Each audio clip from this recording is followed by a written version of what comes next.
Assalamualaikum, my dear aspirants. Today we are going to start our lecture number 29 of USA history. In this very lecture, we will cover about the topic of presidential tenure of USA. जैसे कि हम लोग पिछले lectures में देख चुके हैं कि कौन कौन से प्रेसिडेंट के दौर में कौन कौन सी रिफॉर्म्स हो चुकी हैं, तो आज हम लोग देखेंगे कि स्केयर डील रूजवेल्ट की कौन सी थी। याद रखिएगा कि रूजवेल्ट कब यूएसए के प्रेसिडेंट बनते हैं ये हम लोग ऑलरेडी डिस्कस कर चुके हैं। उन्होंने एक इम्पॉर्टेंट डील साइन की थी, वो है स्केयर डील।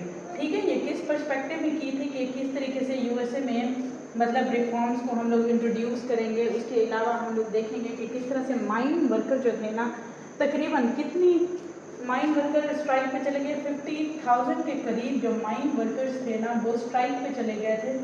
मतलब कोई रीज़न थी जिसकी बेस के ऊपर वो स्ट्राइक कर रहे थे। ठीक है, वो रीज़न क्या थी, वो ये थी कि मतलब जो ओनर्स थे ना वो उनसे काम तो बहुत ज़्यादा लेते थे। ठीक है, फैक्ट्रीज में वो गुड्स प्रोड्यूस कर रहे थे, उनको क्या उनसे काम के आवर्स भी बहुत ज़्यादा थे और उनको मतलब डेली वेजेस के ऊपर रखा गया था और डेली वेजेस उनको इतनी कम दी जाती थी कि उनका डेली का जो गुजर बसर है ना वो भी मुमकिन नहीं था।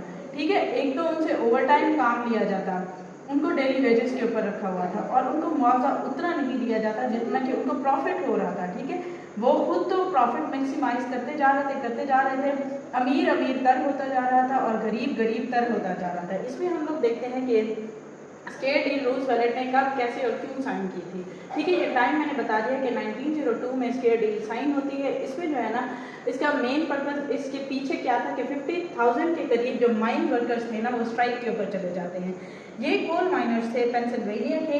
इसमें जो है ना वो एक यूनियन के तौर पर किस वजह से वो इकट्ठे थे, एक दो स्ट्राइक कर रहे थे, मतलब वो चाहते थे कि क्या वो एक यूनाइटेड माइन वर्कर यूनियन बने। उनकी डिमांड्स क्या क्या थी, ठीक है, मैं बता देती हूँ कि उनकी डिमांड्स थी कि हमारी वेजेस को हाई किया जाए। ठीक है, उनकी वेजेस को इंक्रीज किया जाए या हाई किया जाए, उनका ये उनकी एक तो डिमांड ये थी। और इसके अलावा वो चाहते थे कि 8 घंटे हमसे काम लिया जाए, उससे ज़्यादा काम ना लिया जाए। उस वक्त कितने घंटे काम लिया जाता था, तकरीबन 12-13 घंटों के लिए उन माइन वर्कर से काम लिया जाता था और उनको मुआवजा कम दिया जाता। अब देखें, हम लोग उस जगह ज़्यादा काम करते हैं ना जहाँ पे हमें एक तो हमें उसकी वेज भी ज़्यादा मिले और दूसरा आवर्स भी कम हो, तो हम लोग उसको ज़्यादा प्रेफरेंस देते हैं ना।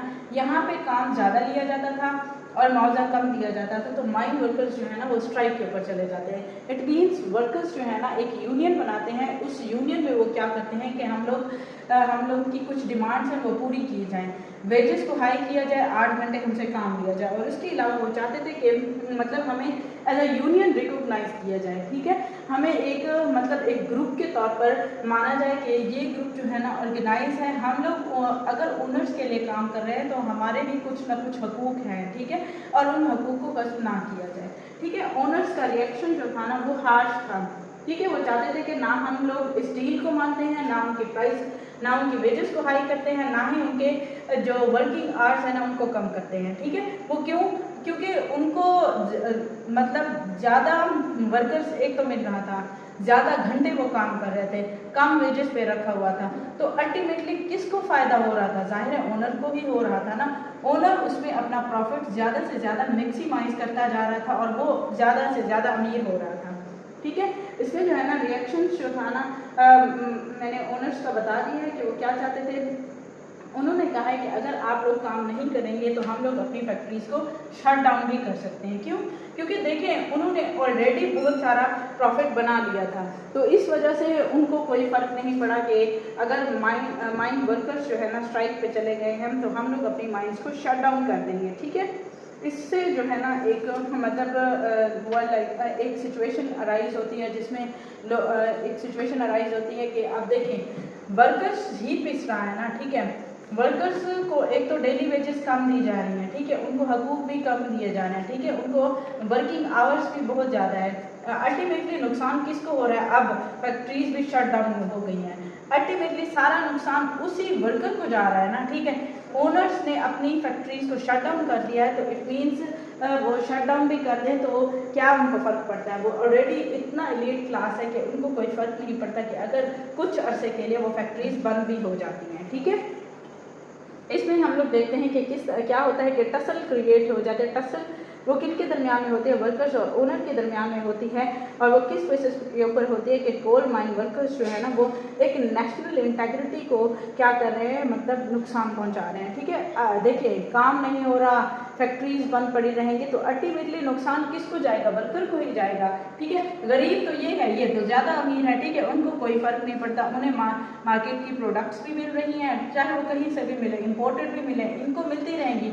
क्या ये गरीब इतना वो अफोर्ड कर सकता है कि उसे इम्पोर्टेड गुड्स खरीदनी पड़ जाएं, जबकि उसकी अब तो जॉब भी चली गई है, फैक्ट्रीज भी बंद हो गई हैं। ठीक है, इसमें माइन वर्कर्स जो है ना वो रूजवेल्ट को क्या कहते हैं कि हमें मतलब फेडरल ट्रूप्स दिए जाएं ताकि हम लोग इस स्ट्राइक को मतलब अच्छे से बना सकें, और ये कि उस स्ट्राइक से हम लोग फिर वर्कर्स वर्कर को किस तरह से मतलब उनकी दोबारा से पोजीशन में ला सकें। ठीक है, उनके जो ओनर्स होते हैं ना वो रिक्वेस्ट करते हैं कि फेडरल हमें आर्मी प्रोवाइड की जाए। ठीक है, माइन वर्कर्स भी यही चाहते हैं कि हमें मतलब ट्रूप्स दी जाएँ। ठीक है, रूजवेल्ट रिफ्यूज़ कर देता है, वो चाहता है कि हाँ मैं अपनी मतलब फ़ौजें इधर नहीं भेजूँगा। 1902 में फिर ओनर्स और वर्कर को रूजवेल्ट जो है ना वो इनवाइट करते हैं और बताते हैं कि इधर इस तरह मतलब आप लोग आएँ, निगोसिएशन के थ्रू ये मसला हल करते हैं।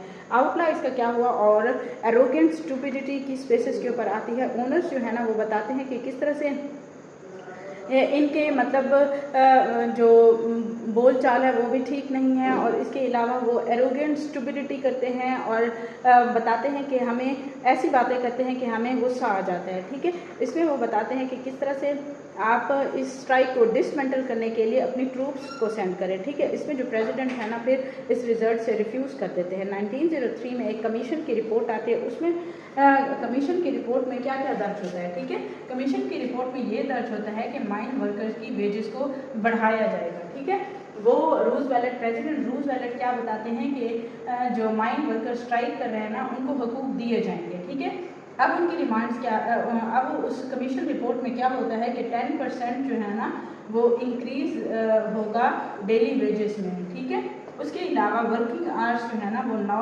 आवर्स कर दिए गए। ठीक है, 10% इंक्रीज भी देखा गया।